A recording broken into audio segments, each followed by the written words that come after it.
그리운 흙인 눈. 그이와 살림을 하기는 내가 19살 먹던 봄이었습니다.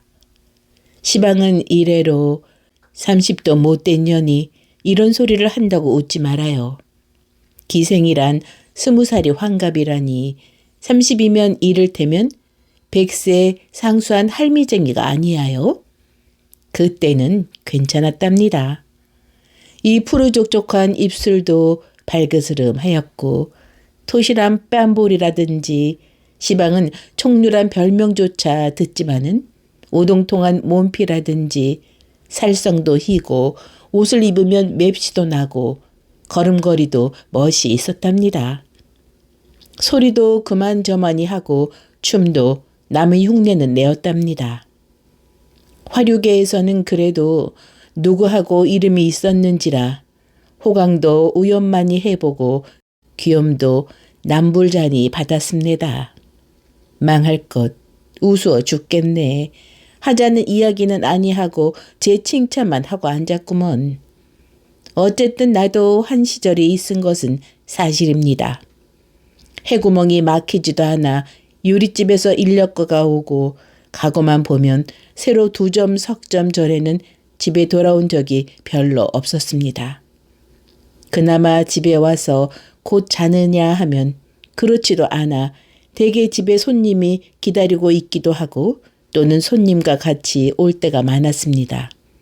그래가지고 또 고달픈 몸을 밤새도록 고달프게 굴다가 해 뜬 뒤에야 인제 내 세상인가 보다 하고 간신히 눈을 붙이면 사정 모르는 손들이 낮부터 달겨들어서 고단한 몸을 끌고 꽃구경을 간다, 들놀이를 간다, 절에를 간다, 합디다 그려. 그러니 몸이 피로 않을 수가 있습니까? 놀기란 참 고된 일입니다. 어느 때는 사지가 늘어지고 노는 것이 딱 싫고 귀찮아서 인연의 노릇을 언제나 많아 하고 탄식이 나옵니다. 그럴 때 나의 눈앞에 그이가 나타났습니다. 나보다 4해 맞이인 그는 기공자답게 얼굴도 곱상스럽고 돈도 잘 쓰며 노는 품도 재미스럽고 호기스러웠습니다. 나는 고만 그에게로 마음이 솔곳하고 말았지요. 그이도 나에게 적지 않게 빠진 모양이었습니다. 그럭저럭 관계가 깊어가자 그이는 나와 살자고 졸르지 않겠습니까? 마침 기생 노릇도 하기 싫던 차이고 밉지도 않은 사내라 내심으론 이게 웬 떡이냐 싶었지만 그래도 기생 행투가 그렇지 않아 이 핑계에 저 핑계로 그 일을 바싹 달게 해서 돈 1,000원이나 착실히 빼앗아서 어머니를 주고 마지못해 하는 듯이 살림을 들어가게 되었습니다. 그이는 간이라도 빼어 먹일 듯이 나를 사랑해 주었습니다. 나를 얻기 전에도 오입견을 해본 모양이었으나 나이가 나이라 어리고 꽃다운 곳이 있었습니다. 나의 말이면 콩을 파치라 해도 고지들었습니다. 나의 청이라면 무엇이고 낙동치 않는 것이 없었습니다. 이 눈치를 알아본 나는 그이로부터 가진 것을 졸라내었습니다. 우리 든 집문서도 내 이름으로 내게 하고 자개 농이랑 자개 의걸이랑 한 칸 벽에 맞는 큰 체경이라 물론 온갖 비단과 포목을 필필이 들여오게 하고 철철에 따르는 비녀며 사흘놀이로 진고개에 가서는 순금 반지, 진주 반지, 보석 반지를 사게 하였습니다. 이 외에 어머니의 생신이라는 등 일가의 혼례에 쓴다는 둥, 장사에 쓴다는 둥, 빚을 졌다는 둥 갖은 핑계를 만들어서 그의 돈을 긁어내었습니다. 무슨 내 변명이 아니라 이런 짓을 한 게 전수히 나의 욕심 사나운 까닭도 아닙니다. 사라고 하고 달라고 하는 그것이 어쩐지 좋고 재미스럽기도 하였어요. 그리고 또 그것이 그에게 피우는 애교이고 아양이었어요. 그것뿐이 아니지요. 내 말이라면 어느 정도까지 들어주나 곧 그이가 나한테 얼마나 흘려었는지를 자질도 하고 싶고 뜻대로 성공을 하면 물건 얻은 것보단 몇 갑절 더 기뻤습니다. 물론 어머니가 뒷구멍으로 부추기기도 하였지만 그인들 몇만금을 제 수중에 두고 쓰는 게 아니라 아버지를 팔고 빚을 내는 것이니 하루 이틀 아니고 물 쓰듯 하는 돈을 언제까지 대어갈 수가 있겠습니까? 같이 산 지 석 달이 못 되어 돈 주변할 길이 막힌 모양이었습니다. 아무리 귀한 자식의 빚 봉수라도 한 번 두 번이지 전부 아버지가 갚아줄 리가 있겠어요? 더구나 구두쇠로 유명한 그의 부친이 그때까지 참은 것도 장한 일이지요. 마침내 너 같은 놈은 자식으로 알지 않느니 죽든지 살든지 나는 모르겠다. 하게 되었습니다. 그 전에도 여러 번 그러고 얼렀지만 인제는 아주 사실로 나타나게 되었겠지요. 빚쟁이는 벌떼같이 일어났습니다. 유리집에서 금은방에서 선전 드팀전에서 더구나 고리대금 업자한테서 빚쟁이는 문간을 떠날 새가 없었습니다. 부잣집 외동아들로 자라나 도무지 졸리는 것을 모르던 그이는 단박에 입술이 바싹바싹 말라가기 시작하였습니다. 문간에서 찾는 소리만 나면 왼몸을 옹성구리고 얼굴이 파랗게 질리는 꼴이란 곁에서 보아도 가히 없었습니다. 내 탓으로 이 곤란을 받건만은 그래도 나를 원망하거나 미워하는 기색은 보이지 않았습니다. 빚에 졸리는 것이 딱하기도 하고 또 자격지심도 나서 나 때문에 이런 곤란을 당하시지요. 내가 몹쓸년이야. 하면은 그이는 그게 무슨 말이야? 하며 질색을 하고 왜 채손이 때문이람? 내가 못생긴 탓이지. 하고 도리어 면목 없는 듯이 고개를 숙였습니다. 이런 중에 그에게는 또 기막힌 일이 생기었습니다. 그것은 다른 일이 아니라 그이가 돈 쓰기가 급하였고 또 못된 동무의 꾀임에 빠져 아버지 도장을 위조하여 빚을 낸 일이 발각이 된 것이하여 돈 뀌어준 놈도 물론 알고 한 일이지만 그의 아버지가 나는 모른다고 딱 거절을 하니까 인제는 그 일을 보고 어르딱딱거리며 사기를 했느니 인장 위조를 했느니 만일 일주일 안으로 갚지 않으면 고소를 하느니 하고 야단을 합니다. 간이 작고 마음이 여린 그는 얼굴이 샛노랗게 타들어 가겠지요. 몇 번 그의 어머니를 세에 두고 또는 직접으로 자기 아버지께 말을 해보는 모양이었으나 도무지 일이 안 된 줄은 그 찡긴 눈썹과 부러진 새죽지 같은 어깨를 보아도 짐작할 수 있습니다. 그이는 조바심이 되어서 못 견디는 듯이 누웠다 앉았다 일어섰다 금세로 집을 뛰어나가는가 하면 금세로 또 뛰어들어오겠지요. 그러다가 나중에는 돌부처나 무엇같이 한가운데 우두커니 앉으면 멍하니 바람병만 바라보고 어느 때까지 손끝 하나 꼼짝도 아니하였습니다. 내일같이 그 일주일이란 귀한 날이고 오늘 같은 저녁이었습니다. 여름답게 흰 구름이 봉오리 솟은 하늘엔 밝은 달이 걸렸습니다. 우리는 저녁을 먹고 나서 마루로 나와 달을 쳐다보고 있었습니다. 그때 나는 문득 작년 이맘때에는 한강에서 선유를 하였는데 하였습니다. 굼실거리는 시원한 물결은 그림자를 부수는 배가 눈앞에 선하게 떠보임에 갑자기 덥고 갑갑해서 견딜 수가 없겠지요. 그러나 아무리 펀치 좋은 나인들 사면팔방으로 빚에 졸려 머리를 못 드는 그이에게 뱃놀이 가잘 여미가 있어요. 이런 밤에 집에 처박혀 나가지도 못하고 하매 번화롭던 옛날 기생생활이 그리웠습니다. 살림 들어온 곳이 후회가 났습니다. 이렇게 마음이 달뜨는 판에 곁에서 훌쩍훌쩍하는 소리가 나지 않겠습니까? 돌아다 보니 그이가 울고 있지 않아요? 왜 우셔요? 하니까 얼른 대답은 아니하고 서름이 복받쳐 참을 수 없다는 듯이 이윽히 코만 들이마시다가 껄떡대는 목청으로 채선이는 내가 감옥에 들어가면 또 기생으로 나가겠지?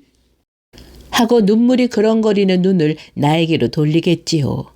내 속을 알아채었나 보다 하고 가슴이 뜨끔하였으되 놀아먹은 보람이 있어서 단박에 어우, 흉업기술이 그게 무슨 말씀이야요? 하고 질색을 하였습니다. 아니야. 내가 감옥에 가면 채선이는 또 기생에 나가서 문놈의 사랑을 받을 거야.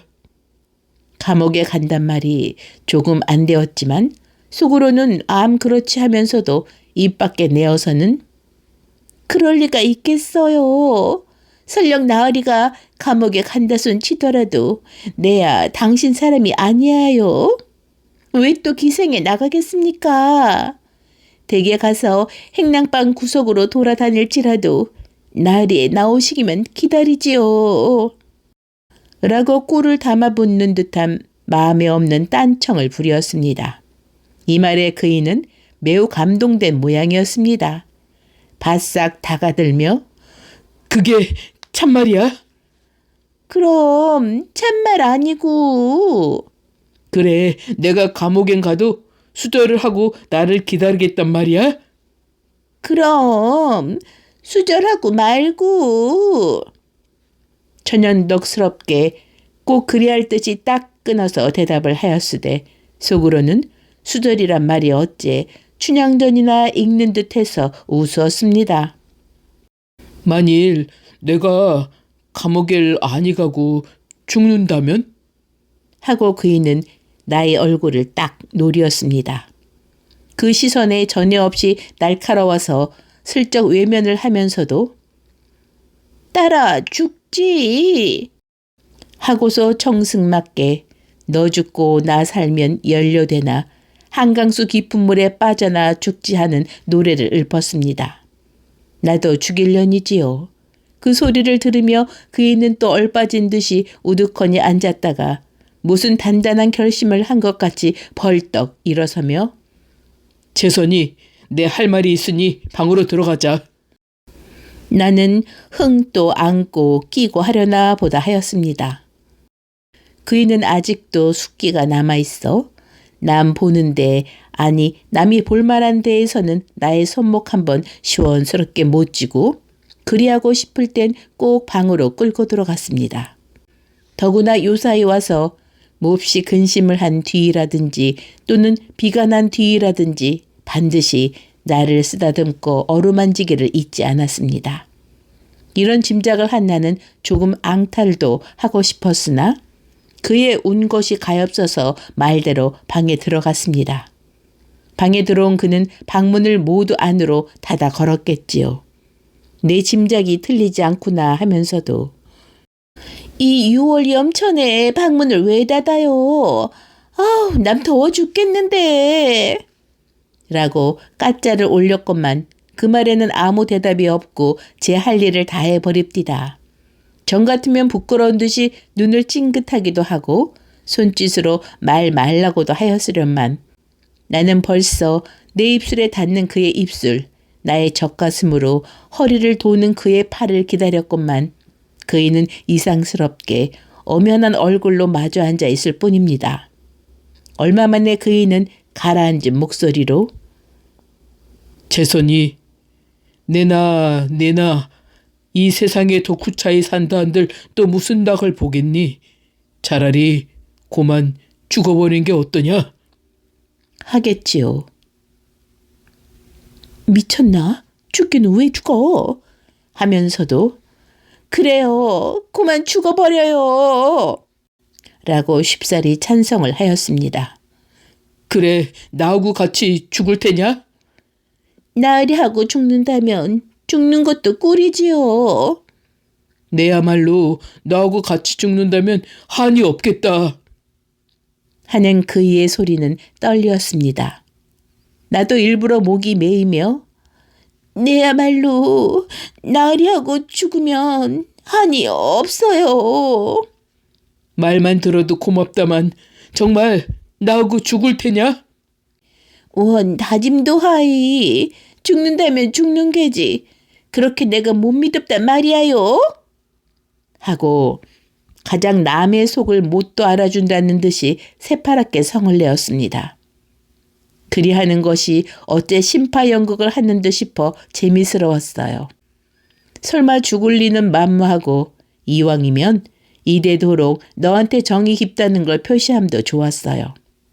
그이는 나의 기색을 살피더니 그만하면 되었다 하는 듯이 벌떡 일어나 자기가 쓰는 가방을 가져오더니 그 안에서 흰 봉지를 하나 끌어내겠지요. 그 봉지 속으로는 밤낮만한 고약 같은 것 2개가 나왔습니다. 저것이 아편이구나 하매 가슴이 조금 섬뜩거렸으되 그리 놀라지는 않았습니다. 그 약으로 말하면 그이가 돈 안 주는 자기 아버지를 놀라게 하려고 몇 번 자기 어머니에게 보이는 것을 곁에서 구경을 하였으니까요. 그것을 먹고 죽는다고 야단을 해서 돈을 얻어온 일도 있으니까요. 그러니 시방 와서 새삼스럽게 놀랄 것도 없지만은 같이 죽자는 말 끝에 그것이 나온지라 시방껏 달떴던 마음이 조금 긴장은 됩디다. 그이는 자리끼를 당기더니 그 약을 앞에다 놓고 이윽히 나려다 보며 다개똥 같은 눈물을 뚝뚝 떨어뜨리지 않겠습니까? 그때만은 나의 가슴도 찌르르 하였습니다. 한참 약을 나려다보고 울고 있던 그이는 무슨 비장한 결심을 한 듯이 몸을 흠칫하더니 그 약 1개를 얼른 입에 집어넣고 1개를 집어 나를 주지 않겠습니까? 나는 서슴지 않고 그 약을 받아 입에 넣었습니다. 약을 먹으면 그는 손가락으로 자리끼를 가리켜 나한테 물을 마시란 뜻을 보이었습니다. 나는 그이 시키는 대로 물을 마시었으나 물만 넘겼지 약은 혀 밑에 감춰둔 것은 물론입니다. 내야 꿈에도 죽을 마음이 없었습니다. 같이 사는 정의에 그이의 빚에 졸리는 것이 딱하지 않은 바는 아니고 그 때문에 살림살이가 정같이 호화롭지는 못하였을 망정 그걸로 비가 날 까닭은 조금도 없었습니다. 정 못 살게 되면 도로 기생으로 나갈 뿐입니다. 벌써 살림살이에 물려서 그렇지 않아도 기생생활이 그립던 나이인데 아직 나이 어리고 남에게 귀염받던 일, 호강하던 일이 어제일같이 역력히 기억에 남아있는 나이인데 앞길에도 기쁨과 호강이 춤추며 기다리고 있는 줄 믿는 나이인데 왜 죽자는 마음이 추오만친들 생기겠습니까? 내 몸뿐만 아니라 그이가 죽는다는 것도 믿지 않았습니다. 처음엔 실없는 거짓말로 알았고 약을 먹으면 뒤에라도 또 무슨 영국을 꾸미는가 보다 내일이고 모레면 그 댁에서 허덕지덕 돈을 갖다 줄 터이니 또 흥청거릴 수 있구나 하고 도리어 기쁘기도 하였습니다. 독약을 먹고 하는 노릇이라 가슴이 조금 안이 떨린 것도 아니지만 그러나 어찌해요? 그이는 나의 물 마시는 것을 보더니 매우 안심된 듯이 내 손에서 자리끼를 빼앗아 꿀떡 마셔버렸습니다. 그이가 정말 약을 삼킨 것은 좁은 목구멍으로 굵은 약덩이가 넘어가노라고 얼굴이 새빨개지고 어깨를 추스르며 목줄기가 구불텅거리는 것만 보아도 알 수 있습니다. 그러더니 고만 뒤로 벌떡 자빠지겠지요. 약힘이 삽시간에 퍼진 것은 아니겠지만 약을 먹었다 하는 생각에 정신을 잃었는가 보아요. 이 뜻밖의 일에 그이로 보면 조금도 뜻밖의 일이 아니겠지만 나는 더할 수 없이 놀라었습니다. 저희가 정말 죽었구나 하는 생각이 칼날같이 가슴을 찌르자마자 뭐라고 형용할 수 없는 감정이 웬 몸을 흔들었습니다. 뭐니 하여도 고작해야 19살 먹은 계집애가 아니하여 이 난생 처음 당하는 큰일에 어안이 벙벙하여 악소리도 치지 못하고 가위 눌린 눈만 휘둥그리다 나도 죽었네 하는 듯이 뒤로 자빠졌습니다. 얼마 되지 않아 그이가 벌떡 일어나 미친 듯이 방 안을 왔다 갔다 하지 않아요? 아편을 먹으면 자는 듯이 죽는다는 것은 빨간 거짓말인가 보아요. 답답하고 뉘역거려서 못 견디겠다는 듯이 두 손으로 가슴을 쥐어 뜯으며 핫핫하고 괴로운 숨을 토합디다. 그러더니 다짜 고짜로 두 손을 입안에 넣어 웩웩 헛구역질을 하겠지요. 아마 속이 너무도 괴로움에 죽자는 결심도 간고도 없고 먹은 약을 토해낼 작정이었던가 보아요. 그러나 약은 안이 나오는 듯 하였습니다. 이 광경을 바라보는 나도 일변 무섭기도 하였지만 못 견디리 만큼 괴롭기도 하였습니다. 그에 받는 고통이 도무지 내 탓이 아니하여 날로 하여 돈을 쓰고 그 돈에 몰리다 못하여 죽는 죽음이니 내 탓이 아니고 누구의 탓이겠습니까? 그런데 나는 죽을 때까지 그를 속였습니다. 거짓 죽는 신용을 해서 그를 속였습니다. 내가 만일 따라 죽는다 아니하고 그를 말리었던들 그이는 아니 죽고 말았을지도 모르지요. 그 약을 먹고 저런 욕을 아니 볼런지도 모르지요. 그러면 내 손으로 그이를 죽인 것이나 진배가 무엇입니까?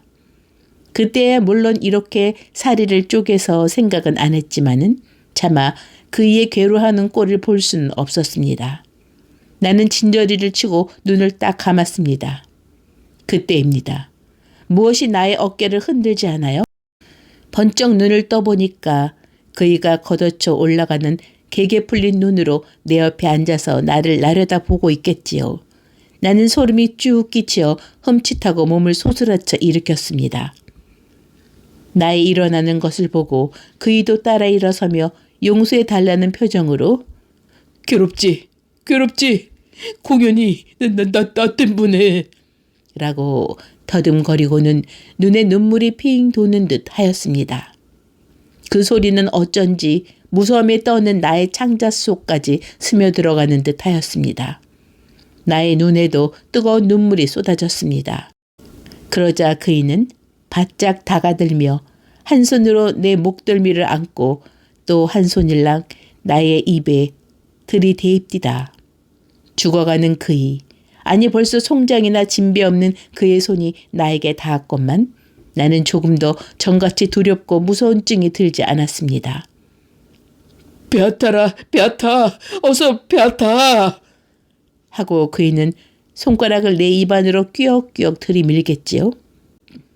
이때 입안에 든 약을 생각한 나는 흘리던 눈물을 뚝 그치고 에그머니 싶었습니다. 나는 그이의 지중한 사랑에 감흡하였으되 그이가 돌려내려고 애를 쓰는 것이로되 나는 그 약을 내어놓기가 죽어도 싫었습니다. 나는 차라리 삼켜버리려 하였습니다. 몇 번을 침을 모아 그 약을 넘기려 하였으나 원수의 덩이가 큰 까닭인지 세상 넘어가지를 않습니다. 그러는 판에 내 입에 들어온 그의 손가락이 벌써 그 약을 집어내겠지요. 그 약을 집어내자 나를 바라보던 그의 얼굴은 시방도 잊히지 않습니다. 어쩌면 그 곰상스런 얼굴이 그렇게 무섭게 변할까요? 나는 어떻다 형용할 수가 없었습니다. 제 계집이 딴 사내를 끼고 자는 것을 보는 본 남편의 얼굴이나 그러할는지요. 그 얼굴의 표정은 분노, 그것이었습니다. 원한 그것이었습니다. 입술을 악물고 드러난 이빨 하나만 보고라도 누구든지 즐겁을 할 것입니다. 더구나 잊히지 않는 것은 그 눈자위예요. 일상 생글생글 웃는 듯 하던 그 눈매가 위로 홉드이어서 미친 개 눈깔같이 빗발을 세워 나를 흘긴 것이하여. 그 무섭기란 시방 생각하여도 몸소리가 치어요. 그이는 숨이 진 뒤에도 그 홉든 눈을 감지 않았습니다. 물론 나는 고약한 년이지요. 그를 죽을 때까지 속인 몹쓸 년이지요. 그러나 그이는 나에게 괴롭지? 하고 묻지 않았어요. 베아타! 라고 하지 않았어요. 돌려내려고 내 입에 손까지 넣지 않았어요. 그러다가 약을 삼키지 않고 그저 있음을 보았으면 내 마음은 어떠하든지 그이는 죽어가면서도 나를 생각한 만큼 거룩한 사랑을 가진 그이는 기뻐해야 옳을 일이 아니에요? 좋아해야 옳을 일이 아니에요? 그렇게 성을 내고 나를 흘길 일이 무엇이에요? 내 그른 것은 어찌겠든지 그때에는 그이가 야속한 듯 싶었어요. 야속하다느니 보담 의외였지요. 그런데 시방 와서는 그 흘긴 눈이 떠나올 적마다 몸소리가 치이면서도 어째 정다운 생각이 들어요. 그리운 생각이 들어요. 1924년 1월